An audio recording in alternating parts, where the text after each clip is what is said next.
మరి ఇవాళ చాలా ఆనందమైన సందర్భం.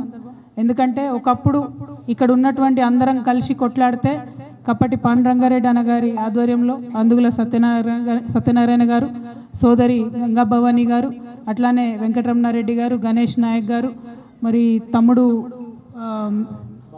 బాబురావు అన్న గారు, బాబన్న గారు, ఇంకా అందరూ కూడా ఆనాడు మనం ఉద్యమంలో పనిచేసినటువంటి అనుకున్నటువంటి ఆ లక్ష్యం నెరవేరింది. అంటే ఇక్కడ ఉన్న మనందరం కూడా విన్నింగ్ టీం అన్నట్టు, అందరం కలిసి ఆనాడు రాష్ట్ర లక్ష్య సాధన కోసం పనిచేసినటువంటి విన్నింగ్ టీంలో ఉన్నాం. ఇప్పుడు ఆ లక్ష్యాన్ని ఒక లక్ష్యం చేరిన తర్వాత ఎప్పుడైనా కూడా మెచ్యూర్డ్ సంస్థలు కానీ, ప్రజానికాలు కానీ, సొసైటీలు కానీ ఏం చేస్తాయంటే తదుపరి లక్ష్యాన్ని నిర్దేశించుకొని ముందుకు పోతూ ఉంటారు. ఇవాళ మన ముందున్నటువంటి లక్ష్యం ఒకటే, సామాజిక తెలంగాణను సాధించుకోవాలి.